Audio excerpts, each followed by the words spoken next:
It's 9 p.m. Do you know where your key fob is? Hey there, Nate Benson here. Tonight on the agenda, I'm back from vacation and apparently everything is radioactive, at least in Niagara and maybe even Erie County. This week on the agenda, we're taking a deeper dive at an issue that's been buried under our feet for decades, and state agencies knew about it. Radioactive contamination throughout parts of Western New York and the property owners who are just finding out about it. On the agenda starts right now.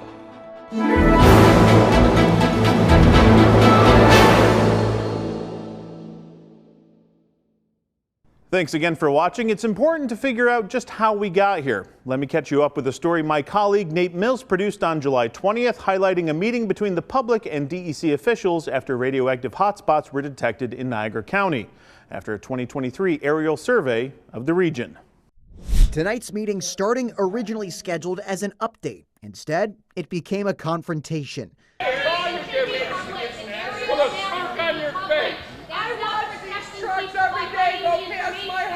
DEC and EPA leaders trying to walk residents through the latest phase of the Niagara and Erie County radiological assessment, but were repeatedly interrupted by a crowd that says it's run out of patience.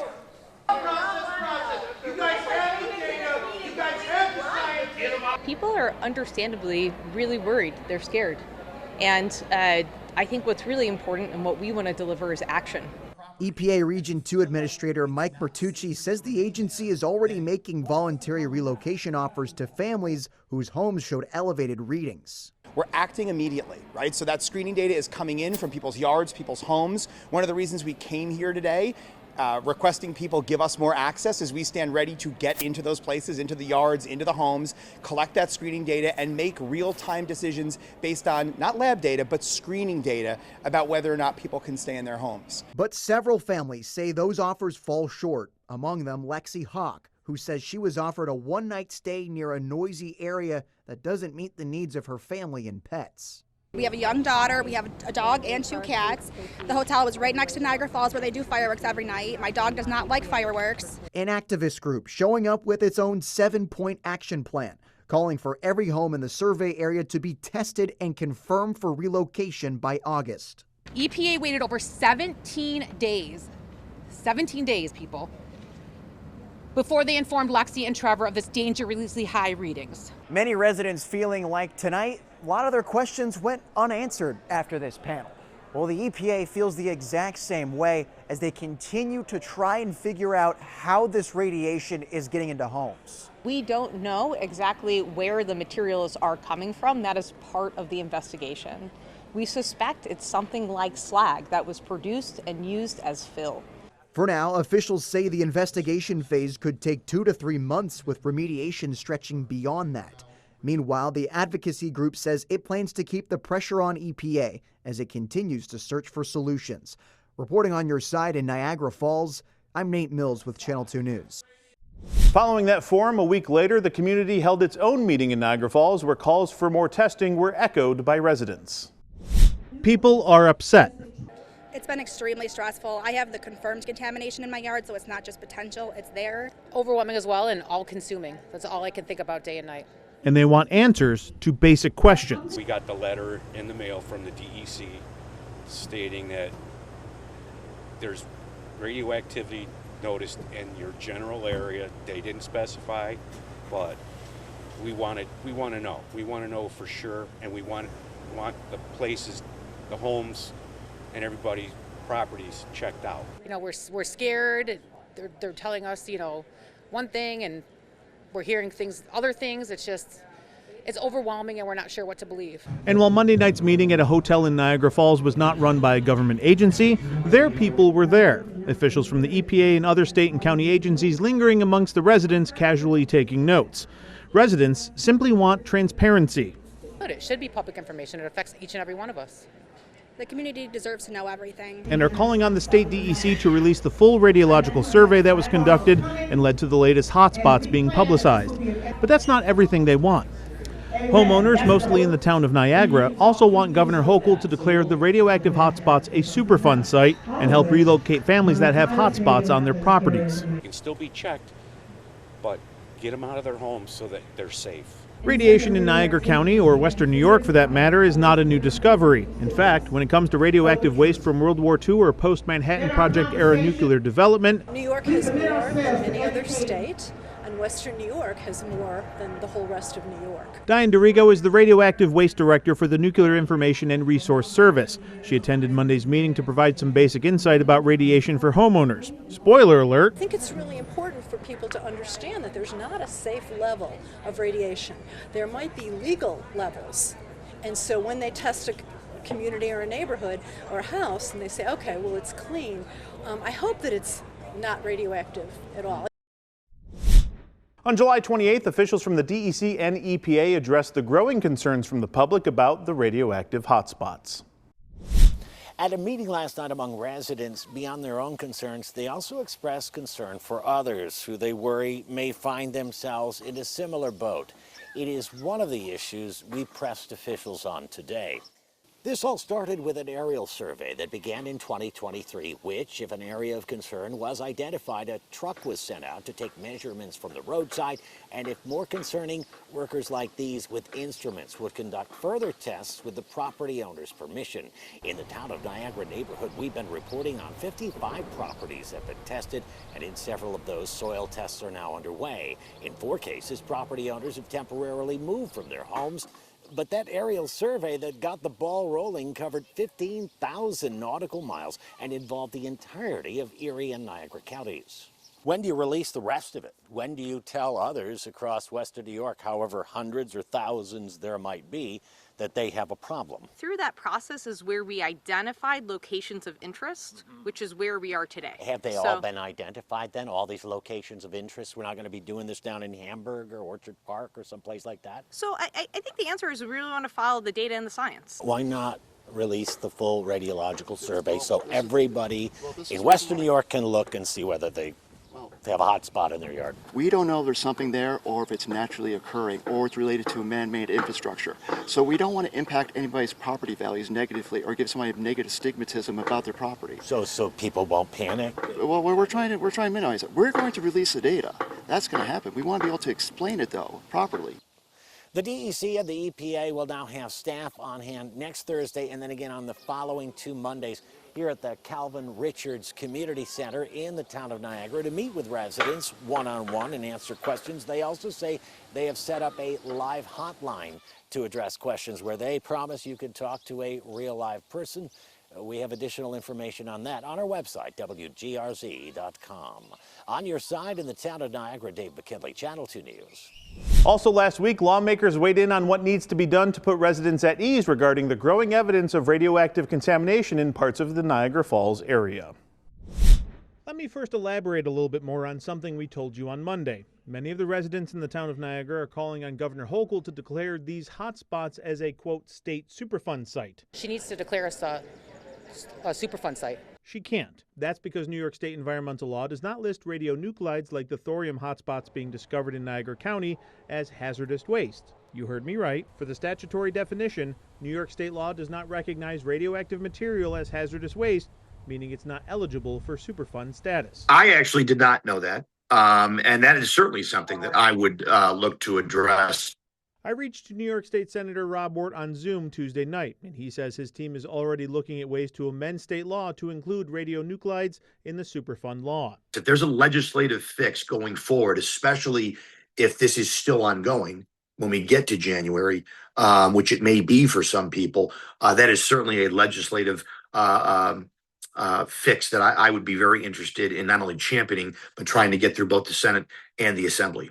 EPA Region 2 Administrator Mike Martucci told the media on Tuesday afternoon that the federal agency will be undertaking any cleanup of the new hotspots that have been discovered. EPA undertakes removal actions like this all across the country at sites with radiological material, much like what we're seeing in some of the homes and certainly in the homes that have been referred to this agency by DEC. So that process is one that this agency has a lot of familiarity with.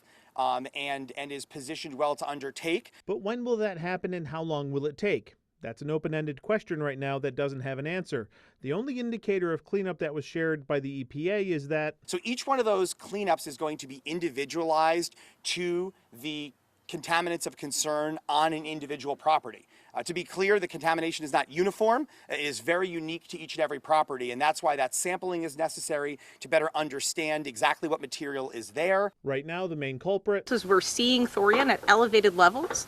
There's been a lot of conversation about the release of information to the public, or in the eyes of some, the lack thereof. The on-site coordinator for the DEC, Pete Luchenko, told reporters on Tuesday that all the data will eventually be released, but the radiological data from the 2023 aerial survey alone does not tell the whole story. When a hotspot is detected, additional ground testing is needed to confirm the data, which is happening now. But we want to be able to explain it, though, properly. We don't want people to be worried. We don't want people to be upset. We don't want people to be financially hurt by the process we're doing it. We're here to try to help the people. We're trying to make sure it's, try to take care of something that should have been done a long time ago. This is the process is for us to vet the data properly. It will be released. It just takes us a little time. But for Congressman Tim Kennedy, he wants the EPA to move as quickly as possible to identify the hotspots and clean them up. Everyone needs to look at this as a top priority at every level of government, and we're pushing them to make sure that they do. Coming up, concerns over radioactive contamination grow in a different community. We'll be right back.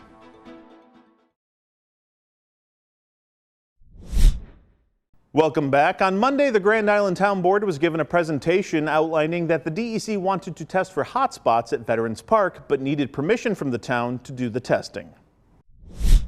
The DEC and EPA met with the Grand Island Town Board on Monday night and sought permission to test a very popular park. One of the locations that was identified with our aerial survey is Veterans Park here on Grand Island. However, the agencies did not provide any mapping of where they think the radioactive material may be or any readings, just broad strokes. There isn't a physical feature or anything there that we're looking to specifically take a look at. And just work around that point and do enough of a survey by hand to get a better understanding of if there is anything there. Similar to the aerial survey results in Niagara County. That's a degree of detail that has a 500-600 foot diameter to it. Basically, we saw one point on a map in Veterans Park. It doesn't indicate that there's a problem. It doesn't indicate that there's something along the lines of some of the concerns we've been addressing elsewhere. It's simply a location of interest that we'd like to access. For Town Supervisor Peter Marston, he's on board with the agencies testing the popular park. Please feel free, right? I've actually asked the board for permission on all town properties in case these things evolve, and so we're not waiting 2 weeks in between to get to the next meeting, so I could just be authorized to say, you know what, go inspect. Let's just make sure we're in the clear. Supervisor Marston says that similar to Niagara County, slag used as fill with potential thorium contamination is part of the focus for the DEC's investigation. The only thing I'm worried about is the park's very active this time of year. We do Little League and all kinds of sports, tournaments and all this stuff there. I just didn't want a conflict with people walking around there with Geiger counters when we were trying to run a baseball match. So we want to make sure that they're there when they're not. You know what I mean? So that was the biggest thing. In that vein, like you said, it's a very busy park, multiple baseball diamonds. Has the DEC indicated anything like that should possibly get moved just as a precaution? So we've heard nothing like that yet. There is no absolutely this is a problem. This is just let us have a second look. But is Veterans Park the only area of concern? I tried to ask officials from the EPA and DEC about that. They said they couldn't answer any questions at this time. They wouldn't even tell me if there were other properties they wanted to test on the island. DEC was specifically asking you for permission to go on municipally owned properties, but have they provided any information regarding how many privately owned properties might be on their watch list as well? I've only been told around 15 to 20. That's what I've been told, but I've never seen the list, or had a published list or anything like that. They were working on permissions from private landowners. I was told at that meeting 2 weeks ago that there was between 15 and 20. A former drive-in on Whitmer Road in Niagara Falls was the topic of concerned citizens on Wednesday after DEC crews were seen testing the property. As it turns out, there was a history of chemical and industrial waste at the site, but in recent years, radiation was also detected, but nothing was done.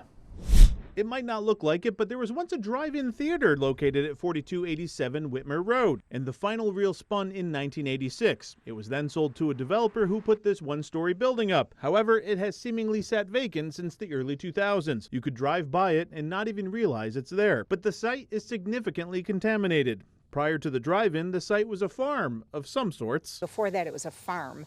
And apparently when it was a farm, it served as the receptacle for all kinds of waste that was being dumped there. The DEC has known about this and wrote a substantial report about it in 2008 and outlined significant contamination. Everything from volatile organic compounds like xylene, ethylbenzene, toluene, but no jolene. Other semi-volatile organic compounds, even heavy metals like arsenic, copper, and chromium. But no radioactive contamination, at least none listed in the 2008 report.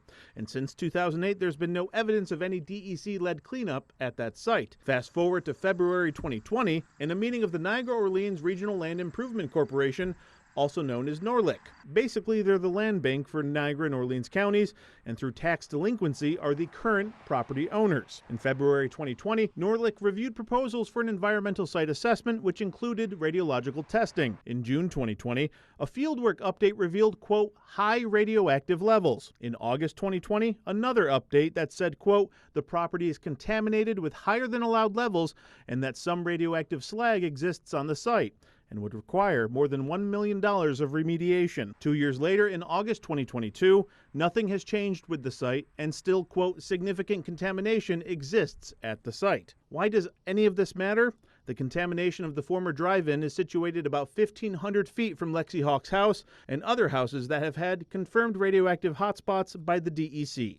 I am so angry, I don't even know how to put it into words. According to witnesses in the neighborhood, the DEC had crews at the former drive-in location on Wednesday. When Two on Your Side arrived in the afternoon, the site looked untouched. One of the points of contention for Lexi and many of the residents that have had confirmed radioactive hotspots is a growing pattern of several agencies knew there was contamination, but nothing was ever done about it. I just can't imagine somebody would allow that to happen to people, to residents. It doesn't make any sense. Environmental attorney Christine Civiletto has been assisting some of the people that live in the neighborhood near Gill Creek between Whitmer Road and Lockport Road, and everyone wants better answers from the DEC. They need to get to Lexi's property and to all of these residents and start figuring out, did it migrate off-site?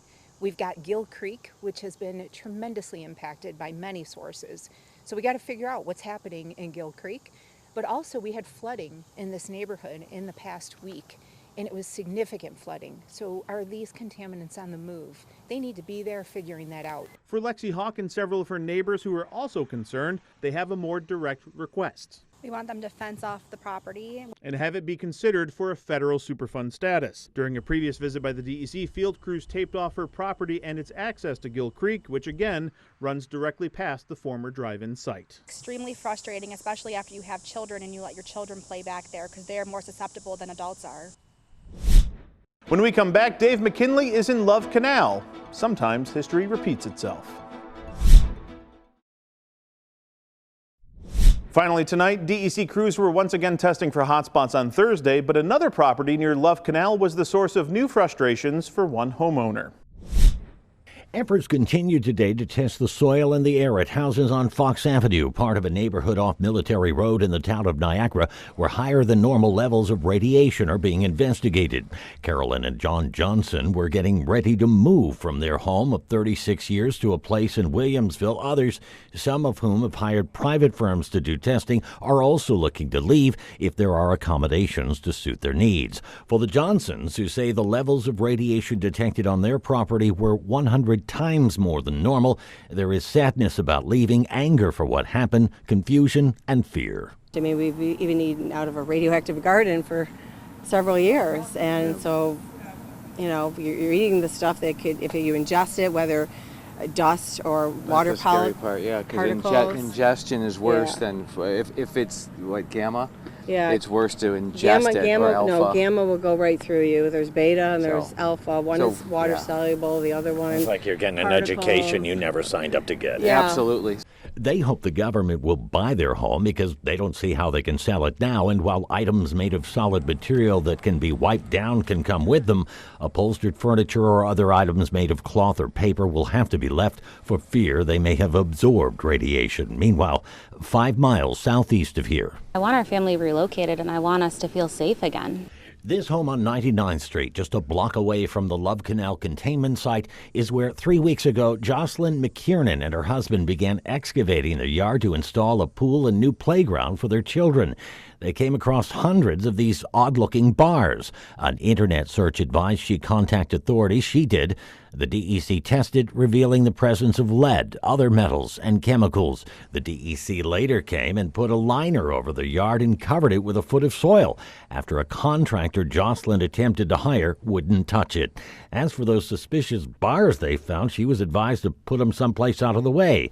So she placed them under the back deck where several remain, and she won't let her kids, who she's now having tested for heavy metal exposure, come outside and play in what was supposed to be a child's paradise. How do you sleep at night knowing that these are in the air and in the soil poisoning your children? I am concerned. It's obviously a major issue.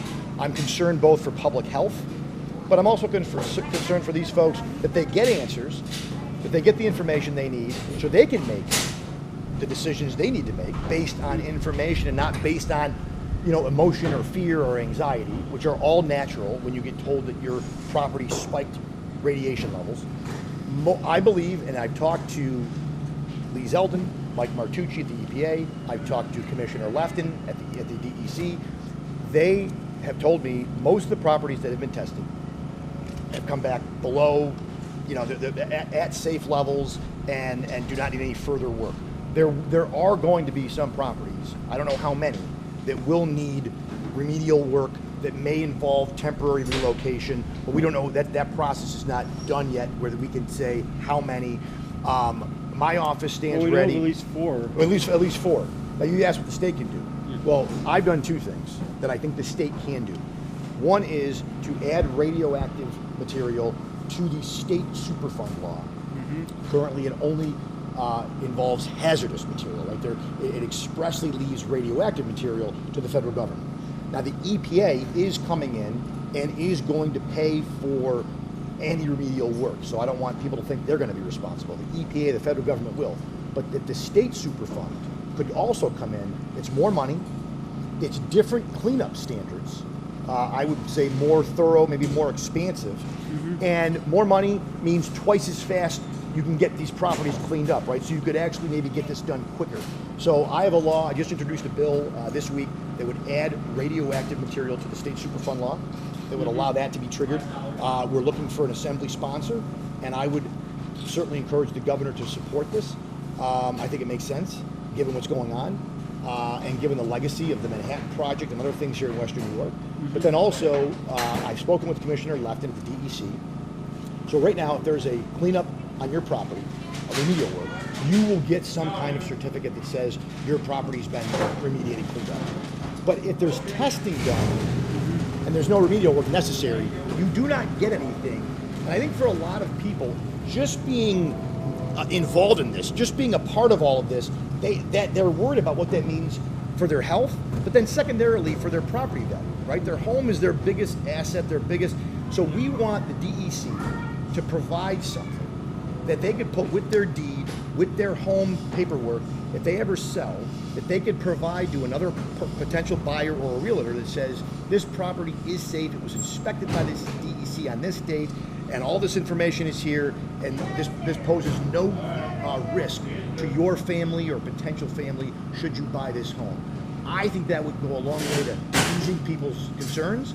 Also, it might go a long way to people who are hesitant to allow access for testing. Maybe it would make them less hesitant to bring the DEC on there because they know, okay, if it comes back with nothing, I will get something that says that. And I think, so I've talked to the commissioner. She is of like mind and is working on something like that. Now, one of the common threads to all of these stories has been the slow roll of information by the state DEC. For example, I reached out multiple times regarding that former drive-in on Whitmer Road, but never received a response. They told me they'd be getting me information, but it never came.